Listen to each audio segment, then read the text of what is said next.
What mankind has done for centuries is improve and find easier ways to perform tasks. This was shown during the Industrial Revolution when several key inventions and innovations would make the lives of everyday workers much easier. John Kay, a mechanic from Lancashire, England, made the first technological contribution to the Industrial Revolution with his invention of the flying shuttle. This invention did the work of 4 cotton spinners and doubled a weaver's production of cloth per day. James Hargreaves created the spinning jenny in 1764, which allowed one person to spin many threads at once, increasing the amount of finished cotton. This did not make the workers obsolete. It allowed the workers to be more efficient and produce more cotton. And by 1778, 20,000 machines were being used in Britain. In 1769, a new source of power was developed when James Watt revealed a new source of power when he invented the steam engine. The invention was introduced primarily to drain water and to raise coal from the mines. The steamboat was created by Robert Fulton in 1807. This changed the way from which materials could be moved between Britain and her colonies.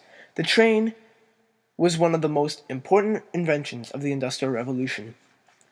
It increased trade and communication throughout Britain. Cross-country railroads were built, meaning more work for laborers, and shortening time distances between the cities.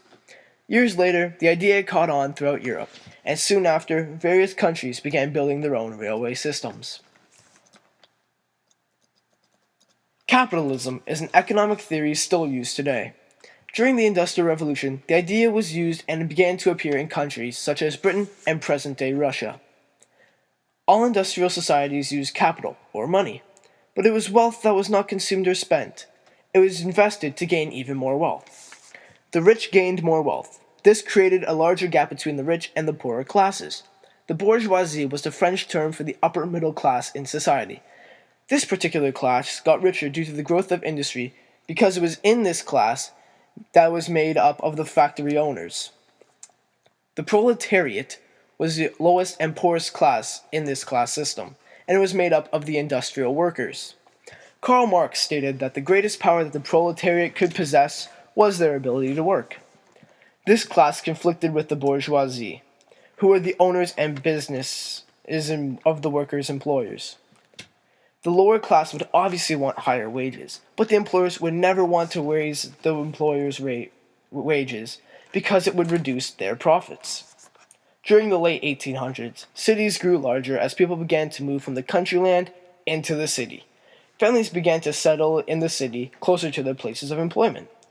This would impact the structure and change the norm of what the family consisted of.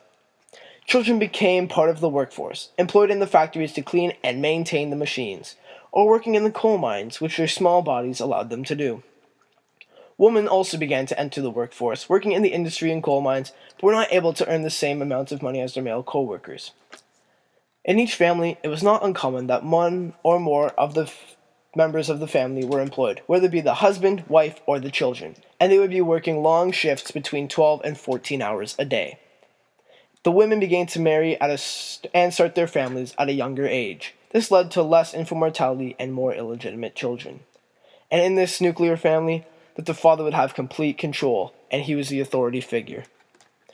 John Stuart Mill was a female activist who campaigned against wife-beating, and was part of the women's rights movements in the 19th century, where women's rights were still being exploited. During the Industrial Revolution, women were found to be working in factories, such as in the textile industry factories and in the coal mines. They were succumbed to poor working conditions and doing dangerous tasks found within both occupations. They were not considered equals to the male workers, and this was heavily reflected in their wages. When women's rights activists began to abolish the involvement of women in the industries, it was the female workers themselves that did not want to give up their roles. This was because it was showing women's power in society.